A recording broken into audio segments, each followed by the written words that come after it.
আসসালামু আলাইকুম রহমতুল্লাহি ওবরাকাতু। এখন আমরা তো প্রবাসী, কি বলবো আমরা বলেন।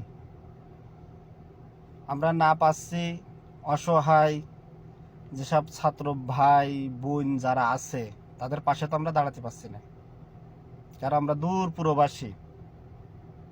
প্রবাসী।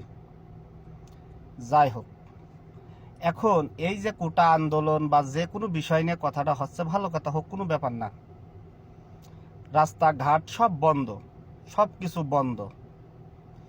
এখন আমার কথা যে যারা বাংলাদেশে আছে সবাই তো আন্দোলন করতে যায়নি, সবাই তো আন্দোলন করছে না। যারা আন্দোলন করছে তাদের পাশে সবাই আছে, ইনশাল্লাহ থাকবে। তো আমার কথা যে আমরা এই যে বিদেশে আছি, অনেক বাংলাদেশিরা আমরা বাইরের দেশে আছি, তা আমরা আমাদের পরিবারের সাথে কোনো যোগাযোগ করতে পারছি না। কেন? তাদের বাংলা লিঙ্ক, গ্রামীণ, রবি, এয়ারটেল, আরও কি কি সিম আছে সবগুলা কোম্পানি বন্ধ করে দিয়েছে। আর এই কোম্পানিগুলা মনে করেন যে তাদের কি বলবো, মানে গোলামি করে আর কি, যার বলে যারা আমরা গোলামি করছি আর কি, করেছি বা করছি। যাই হোক, তো আমরা এখন পাচ্ছি না পরিবারের সাথে কথা বলতে। কি অবস্থায় তারা আছে, কি হচ্ছে না হচ্ছে আমরা কিছুই জানি না। আমরা আমাদের মা বাপ, ভাই বোন, আত্মীয় স্বজন সবকিছু থেকেও আমরা এখন এতিম, মানে আমরা পুরোবাসীরা সব এতিম। আবার তারা যদি কোনো সমস্যায় পড়ে, পুরোবাসীদের কাজ করে আপনারা টাকা পাঠান, রেমিটেন্স পাঠান, এই পাঠান সেই পাঠান। আমরা তো ব্যাংকে টাকা পাঠাই, আমরা তো বাংলাদেশের টাকা তো বিদেশে তো নিয়ে আসছি না। আমরা এই দেশের বিদেশের তো আমরা কষ্ট করে হোক, দুঃখ করে হোক, আমরা কিন্তু বাংলাদেশে টাকা পাঠাই। তা আমার কথা, নেট কেন বন্ধ করে রাখার দরকার? নেট বন্ধ রয়েছে, সিমিল লাইনটা চালু থাক, তাহলে আমরা একটু সিমিল লাইনে ফোন দিয়ে 1 মিনিট কথা বলতে পারি। সব লাইন বন্ধ, সব কিছু অফ, সব কিছু বিচ্ছিন্ন। পৃথিবীর মানে এই পৃথিবীর মানে যত দুধ আছে সবতে মানে বাংলাদেশ এখন বিচ্ছিন্ন করে দিয়ে দিয়েছে। কেন কেন আমরা এই প্রশ্নটা কার কাছে করব, বা কেন কেন মানেটা কি বুঝলাম না। যাই হোক, এখন আমরা এত কষ্ট দুঃখ কইরে আমরা বিদেশে তো টাকা পাঠাই, মানুষ বলে বিদেশে টাকা উড়িয়ে বেড়াই, এই হয় সেই হয় কত কিছু। তা আমরা যে টাকা উড়িয়ে বেড়াই কি হয় আপনাদের আমি একটু দেখাই, হালকা একটু দেখুন। এই যে সামনে টাকা উড়িয়ে বেড়াচ্ছে, ঠিক আছে?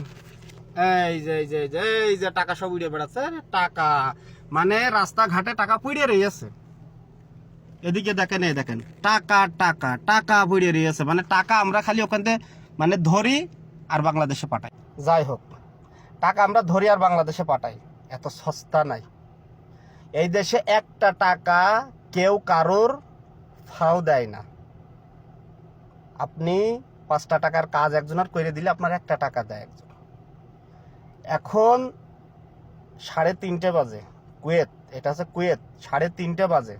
আমার গাড়ির ভিতরে এসি চলছে, তারপরও দেখেন কি অবস্থা।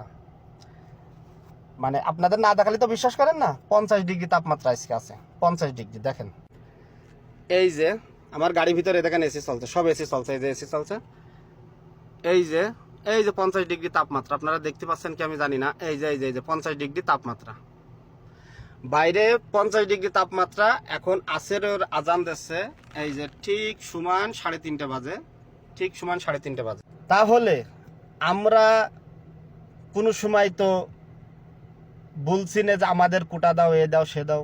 আমরা পুরোবাসীরা গাদার মতো খাইতে যাই, আমাদের কোনো কিছুর দরকার নেই। আমার বাংলাদেশের মানুষ, মা বাপ, ভাই বোন যারা আছে সবাই ভালো থাক, কোনো সমস্যা নেই, সবাই ভালো থাক, সুস্থ থাক। আমরা মাথার ঘাম পাইয়ে ফেলে আমরা কষ্ট করবো, কোনো সমস্যা নেই, ইনশাল্লাহ। কিন্তু আমরা একটু মা বাবার সাথে কথা বলবো বা ই করবো, সব কিছু লাইন অফ করছে। বা বাইরের দেশের মানুষ 5G নিয়ে পড়ে আছে, 5G মানে তারা 4G-তে 5G-তে চলে গিয়েছে, আর আবার বাংলাদেশে নেটই নেই, সব বন্ধ করে গেছে। আমরা কনে বাস করছি। এখন এইসব কথা যদি আমরা বলি তাহলে আমরা হয়ে যাবো রাজাকার। কেন? আমার বাপ মা, আমার দাদা দাদি, মানে আমার পূর্বপুরুষ, কারা তো মনে করেন যে কেউ তো যুদ্ধ করেনি, মানে মুক্তিযোদ্ধা নাই এক কথা আর কি। যাই হোক, ভিডিওটা অনেক বড় হয়ে গেল। আমার কথার ভিতরে যদি ভুল টুটি হয়ে থাকে আপনারা ক্ষমা দৃষ্টিতে দেখেন। ওকে।